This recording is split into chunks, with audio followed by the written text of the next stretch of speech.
Hello everyone, it's Ty from DR Property Guys, and today we are doing a short video on the cost of living in the Dominican Republic in 2023. Now on my computer in front of me, I've got a spreadsheet open that I've done basically with all the receipts and calculations I made from 2022. And I think this gives us some good up-to-date information on what it will cost you to live per month in the Dominican Republic. Let's start with the first item on the list, and that is electricity. My average bill last year was 5,000 pesos a month, and that at today's exchange rate of 55.5 to $1 works out at around $90 per month for electricity. That's kind of average. I know people that pay less. I know people that pay more. I'm not running too much AC, especially now in the winter months, but I'll certainly run it in the summer. Second on the list is my internet and cable. That comes out at 1,800 pesos, which is approximately $33 per month. I think I've got 10 megabytes per second internet, and my cable service includes the HD packages and the international sports packages. I don't watch a lot of TV, but I've got it for watching the football and the rugby. Next on the list is my cell phone. I have a plan with Claro, or Codetel, Claro, I think they're called now. That runs at 1850 a month pesos, which is again around $33. I think I get 5 gigs of data per month and a whole bunch of minutes, which I don't even use, it's just in rollover. Moving on, groceries. I'm averaging out at about 30,000 pesos a month on groceries, which is $540. Mind you, in that budget, I'm basically feeding 2 people and a cat for what it's worth. So there's about 2 people's worth of groceries in there. I do a lot of my shopping in Puerto Plata.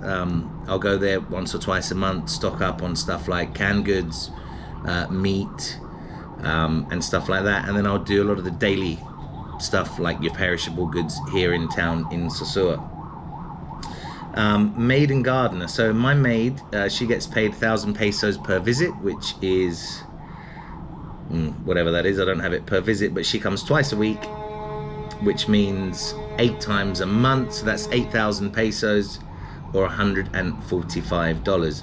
I haven't included their vacation pay and Christmas bonuses, but that's essentially double in the month of December. My gardener, he gets 1,000 pesos per visit, and he comes once a week, so that's 4,000 pesos a month, 73 bucks in US funds. He doesn't cut my grass, however. I pay a separate guy in the neighborhood. He comes with his lawnmower, and he cuts my grass for 1,500 pesos, which is $27, and he comes once a month. Moving on to health insurance, I pay a yearly plan. It's 2 payments a year, so every 6 months, and it's about $800. So that works out to $67 per month, or 3,700 pesos. And again, that's for 2 people. We then have the car insurance. I'm not paying a high insurance. It's a basic insurance, but it's got some perks to it. And that works out to 920 pesos a month or $17 per month. General maintenance. So of course, things go wrong, light bulbs break or they burn out, a toilet will stop working, etc, etc. So general maintenance, I'm budgeting here about 5,000 pesos a month, $90. I probably don't spend that much.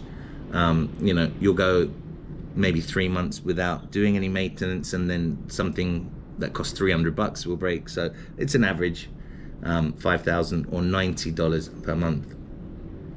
My gasoline bill, that's about 6,000 pesos a month or $109. Now admittedly, my daily driving to work is normally done in Phil's car, so I don't contribute towards that, but my personal usage is around 6,000 pesos or $109 per month in gas. Other expenses here, we have a haircut. I'll get my haircut once a month. That's 500 pesos or $9. My water bill, I'm paying on average about 3,000 pesos a month for water. That equates to $54. Propane. What I do is I've got 2 big tanks, and I'll have them both filled, but when one runs out, use the other one. I think last year we averaged about 700 pesos a month on propane. That covers the stove, oven, and the hot water heater. So that's 13 bucks a month on propane. I do not have a gas dryer for laundry, nor do I have an electric one. So neither of those items are covered there. The last line here, I've got cigarettes, because that is a fixed cost, and I smoke about a pack a day, so that's 7,500 pesos per month, or $135. So my subtotal comes to 79,470 pesos, which again at today's exchange rate of 55.1 is 1,435 US dollars. That's what it costs for me to live here in the Dominican Republic.